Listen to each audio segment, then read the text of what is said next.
So hello, everyone, and welcome to our session. Today, we're going to be talking about AI workers and humans and how these two can work together really well so that humans can move forward in their careers and really benefit from AI workers who've emerged onto the workforce. So I am joined by two incredible thought leaders. I have Paige Costello. She's the head of AI at Asana. Welcome, Paige. Thank you. It's good to be here. Excited to have you here.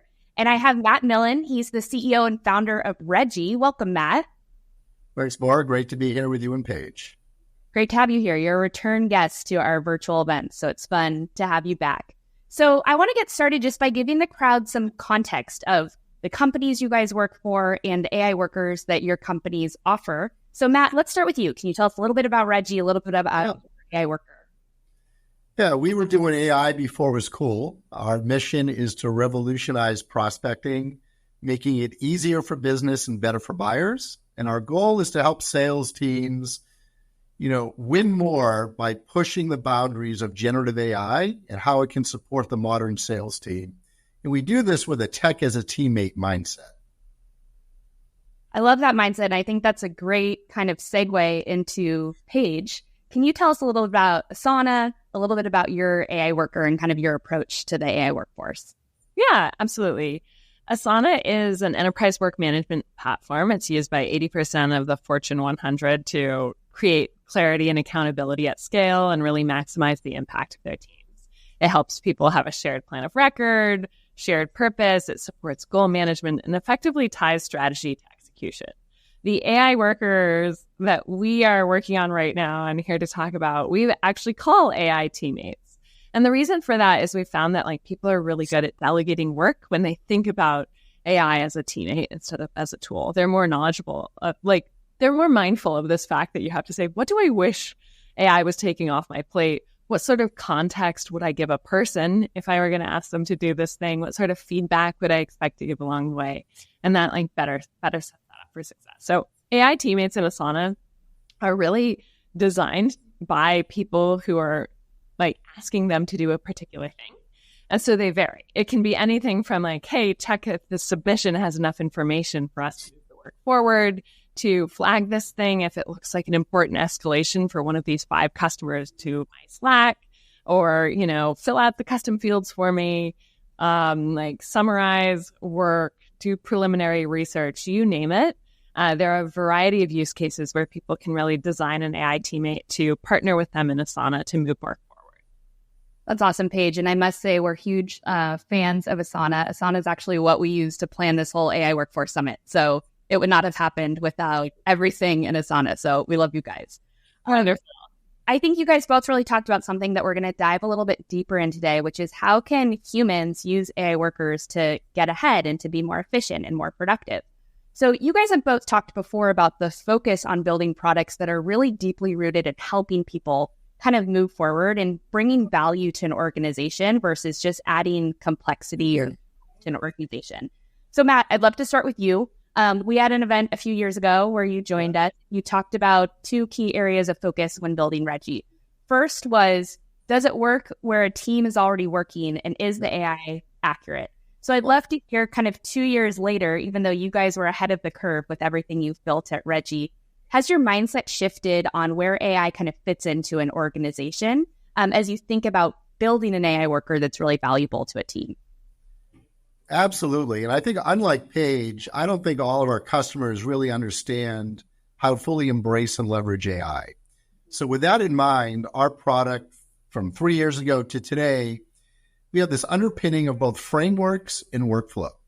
On the framework side, we make it very easy for our customer to set the AI up for the organization, make it very easy to use, customize around the organization for personalization guidelines, communication preferences, their company knowledge base. So it's easy to set up and administer. And then on the workflow side, the output has to fit into the way that reps are already doing their job today, seamlessly, not something else to go do something somewhere else and come back. The AI has to integrate seamlessly. So those have been these organizing principles that we've had for years. What we've seen shift is the following. Last year, we saw this shift from simple automation to AI automation, where you started delegating some of the decision-making to the AI, not just the execution. We also saw this notion of templates being replaced by prompting. So you got like a uniqueness to the predictability of a template. And then lastly, we saw a shift in going from content generation, which was mostly associated to generative AI, to task execution. So we're going to let the AI now take on some tasks. This year, we're seeing another massive shift where we're going to go on from task execution to actually taking on discrete units of work entirely. So what we found was, and Gartner just did a story on this called the trough of disillusionment, where a lot of organizations that made early investments in AI, largely around this co-pilot, where you're helping a rep do something a little bit more, still requires the rep to be completely involved or the worker. And they just weren't getting full business value. And what we're finding is the ability to take discrete units of work that were either being done by somebody that they didn't want to do it, or quite frankly, just aren't being done, and giving that all to the AI to take completely is really delivering business value. I think it's all about scale, using those AI workers to help get to some of scaling the organization. And Paige, I'd love to dive in a little bit deeper because you guys kind of emerged, I think all of us did. We first started with the Copilot technology, Matt, as you referenced, and now we're in this place where AI can operate autonomously. Paige, would love to hear more about AI teammates. Was there a defining moment that really led you guys to build the AI teammates and kind of put those into market? Because you guys launched it, I think, about a month or two ago. So it's pretty fresh and new and exciting. Would love to hear about kind of what brought you guys there. Yeah, it's super fresh. I think the way I would think about this is like Asana's always been a coordination platform for work. And it's been designed around creating clarity around who's responsible for what, by when, and why. And the past of work was people working together and doing really hard, important cross-functional work and creating visibility into that plan, ability to report on that plan. The future of work is people not just working with other people, but people working with AI to get work done. And you will want to know, what did you ask AI to do? Did it do it? What context does it have access to? That sort of thing. So this coordination platform really needs to scale to supporting human and AI collaboration. And so the insight that actually drove us towards AI teammates uniquely was less about this coordination and more about the realization that we actually had with research. And so we partnered with Anthropic on a report called The State of AI. And effectively, we researched the relationships that executives and ICs in 5,000 executives and ICs in UK and US were having with AI at work.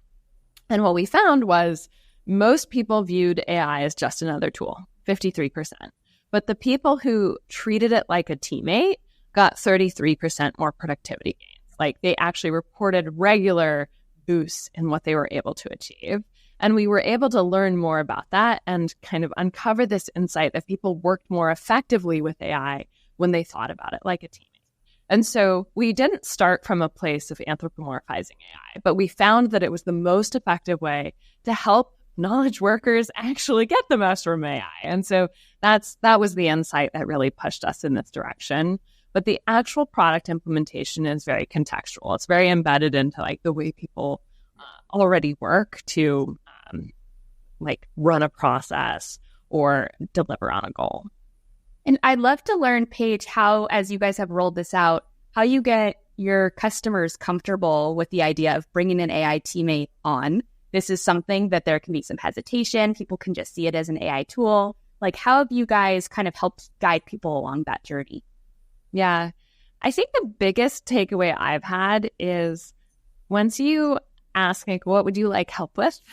Most people have something that they're like, oh, I just wish I had more clarity on like what these requests were or what the next step was. Or, you know, if these things are true, I wish it would take a first stab at setting relative due dates or something like that. So there's a way to do this that isn't huge, big, and scary, the reality is when we show people what's possible and they engage with us and we say, okay, show us your most painful process, show us how you're working and getting this done today. Okay, what if this were true? Then they have this moment where they're like, oh my gosh, the capacity of my design team would be so much bigger if they didn't have to do the administrative work of tracking revisions. And so there are these really obvious aha moments where people start to realize that this is a partner for them to offload some of the really like the less fun, less strategic, less impactful work that we all do to just move forward and get our jobs done. Well, I think you're spot on, which is like folks kind of shifting their mindset and showing them the promised land and showing them the possibilities. So, Matt, I'd love to kind of hear your point of view of your customers who are using Regie and your customers who are really successful using Regie. What do they have in common? What's kind of the sign of what those customers look like and how they're approaching using an AI worker within their team? Yeah, I think first we have to talk about trust, whether we heard what Paige just said or what I'll talk about, is that as you put more, partnership or treat your AI as a teammate, you have to trust more. Like you have to trust that it's doing the right work and then doing the right things with the right work. So let me give you an example. So let's say you have an AI solution that summarizes, that transcribes a phone call. Very low complexity, very low to moderate business value, and very low risk. All it's doing is word for word what we talked about. But let's say we put a little more trust in the AI and we want it to summarize the phone call. More complexity in the solution, more value, but more risk, because now we're trusting that what was summarized is accurate. And if I don't trust the AI, I have to go back and read the whole transcript again. But then we take it one step forward, because what Paige and I are talking about is AI as a teammate. So it's not just summarizing the phone call. The AI now is summarizing the call and then taking the appropriate next steps on whatever just happened. So there your business value is very high. The complexity is high, but the risk is high, because now you are trusting that it heard the right things and is going to do the right things. And organizations need to be in a state of trust with the AI for it to fully, deliver that business value, assigning these cases. So where does it work? Well, it works where, like the example I gave with a bucket of unworked leads. But there's other places. So for instance, let's say Paige or Maura, you come in inbound. Our agents can say, hey, who else at Qualified looks like Maura that needs the exact same information? So our agents will go outbound on your inbound and treat an inbound lead like an account-based selling motion. High value on that, because we can work above and below the line at the same time. We can completely expand the selling effort. But there is a lot of trust needed to ensure that we're comfortable that Regie's going to go target the right folks in the right organization with the right messaging, at the right time in the right channel. So, number one, what makes for great customers?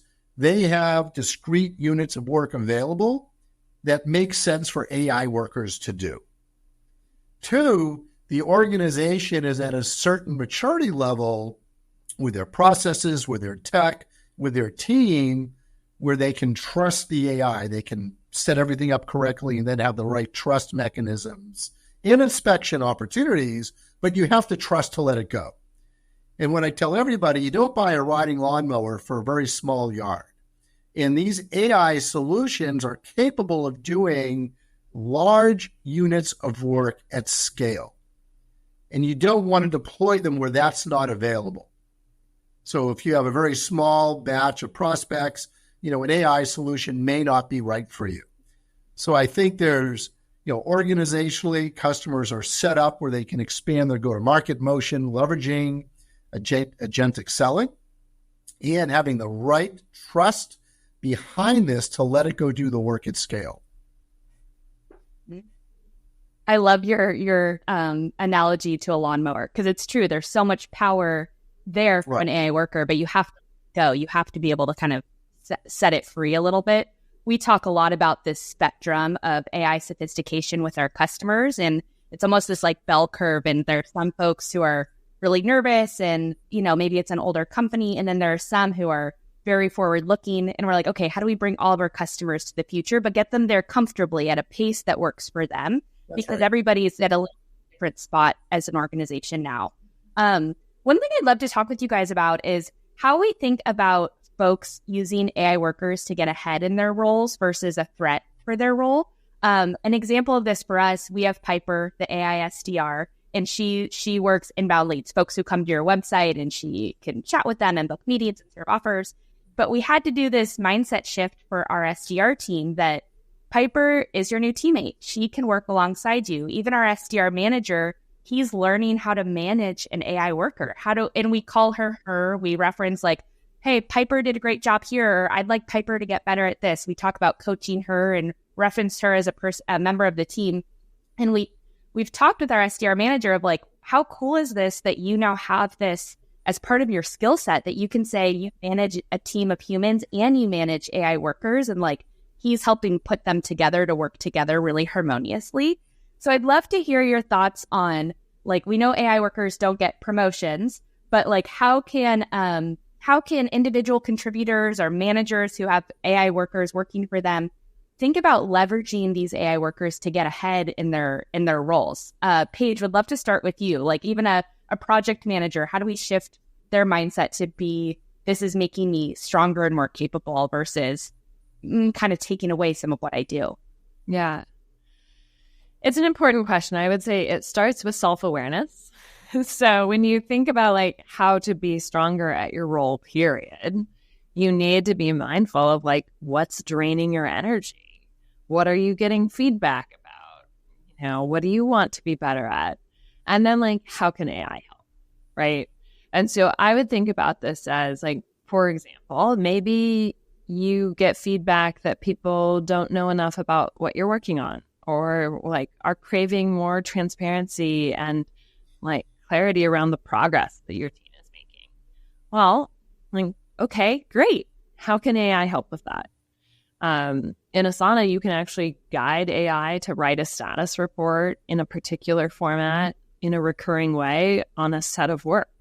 You can say, please highlight and celebrate these people, or always talk about the overdue milestones at the top. Whatever you want and need, you can effectively do more. And what's exciting about that is it's taking your guidance as well as kind of the data or digital exhaust of the actual work to help you achieve this important part of a job, right? Like you really need to share what's happening, what's blocked, what's next. That's really critical. And so that's just one example. I think another example might be like improving your say-to ratio, taking action as quickly as possible. And so finding those workflows where maybe you need to convert notes into next steps more clearly and assign owners to those action items and due dates so that they don't just get lost or fall through the cracks. Those are the sorts of things where it first starts with self-awareness and then finding a way to partner with AI to close those gaps and make you look good. Yeah, they're on your team. They're on your side. How about you, Matt? How do you think about kind of making sure that, let's say an outbound rep or a BDR is using Regie to their advantage to kind of get ahead in their own role? Yeah, I'll give you a couple ways. But first, the way that we talk about it internally is this notion of left brain and right brain activity. So the left brain working on, the analytics, the repetitive motions, the tasks, those aren't the fun things for most salespeople. And it's the easiest for the AI to do with quality at scale. But the empathetic task, the right brain, the conversations, the engagements, the follow-ups, as Paige was mentioning, this is what we can spend more time on as we're freed up. And I think, embracing what humans can do best and embracing what the AI can do for us is a great way to think about how to teammate or partner with AI, number one. we use agents all over the organization, and we think of them as enhancers. Like the AI is working for us all the time. So while I'm in this meeting, Reggie's setting meetings for me to go do. And I've got more of what I like to do, which is, to prospect, to converse, and to push opportunities forward. So I think that's how we think about it. And it's a way that you can embrace AI and really lower the threatening aspect of how this is moving into the organization and what does that mean for me. And I think you kind of touched on it, Matt. Like, I'd love to hear your thoughts, Paige. Matt talked about the left brain and the right brain. And I think we want to make sure that this event has a healthy dose of reality, right? You look at the last 2 years and how far we've come. And Matt, you guys have been even ahead of the curve with that. But we talk about this shift from AI for consumers to AI for businesses to AI as a co-pilot to AI as an autonomous agent or worker. But we also know that there's some things we need to watch out for, some things they still need to get better at. What, in your opinion, are the limitations of AI workers right now? Yeah, I think the obvious answer would be like long time scale, highly complex work. But I actually think the most important thing right now that comes up again and again is that people are so excited by what they see AI teammates and AI workers doing that they assume that they know information that they don't know, or they think that it can infer things that it has no idea about. So it's really important to remember that they can only operate on the information they're given. And so that makes it really important to curate and design the context it has. So for example, like what is it knowledgeable of? What is the connected work? What does it know about the people? What does it know about the important company goals? What does it know about what happened last week and this week? A 200,000 token context window can be seen as a lot. But at the same time, that's not a whole business. That's not a whole code base. And so it's really important to evaluate, like, what are you trying to have AI do? What does it need to do that well? AI teammates at Asana actually lean into this by making it really clear what they have information about, like what they're looking at and what they're not looking at, and by taking advantage of our unique data structure. So you may or may not be familiar with, like, Asana is designed as a work graph. So our founder also founded Facebook and designed Asana in such a way that the relationships between people, work, and outcomes, dates, and the relationship between those sets of information reduce duplication and exist in different structures so that they're a web of information. So when AI works, it can actually understand, like, what is the process by which this thing typically happens? How are those things connected? And how does this team typically work? So that it has that webbing access of, like, what is the context it needs in order to do the work? What does it know and not know? And that's actually an advantage for creating more consistency and more accuracy in terms of results. Mm-hmm. And I think one thing, like, we talk a lot about is the importance of that seamless handoff too. So how do we make sure that, like, because we're using AI workers to help us scale, to make us more productive, to get more folks in the door. But we want to make sure, like, Matt, for you, if that prospects who booked a meeting while you're on this call, once they're handed off to a human, you have all the context of what happened in that interaction. Would love to hear how you think about the handoffs there to make sure that prospects, like, don't feel a wrinkle in their buying journey. Yeah, it's a great question, and we put a lot of thought into all the elements of a workflow, and how do you establish trust at every level or every transition. So, for instance, if Paige was wondering why a certain prospect was served up as a task, as an example, you can click in and see what was the intent data, what was the engagement data, why did the AI do what it did, and then take the action that it followed on to that, and start to build trust. And then Paige will go, wow, this makes a ton of sense. It's exactly what I would have done if I had done it. Conversely, if you don't do that, reps are left wondering, why should I do this?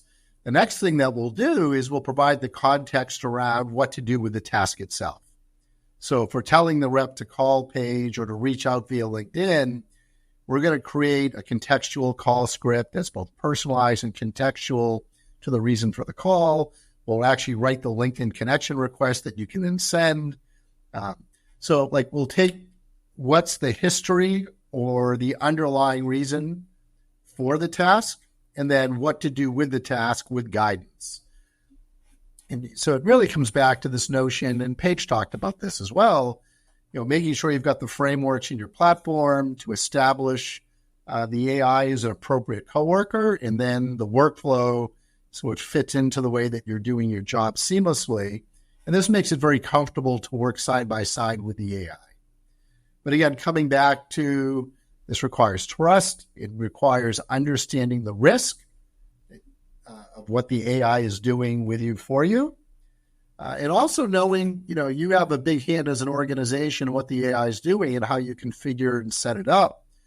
And you need to be working with an organization that has the support mechanisms to make sure that it's getting configured and set up correctly for your use case.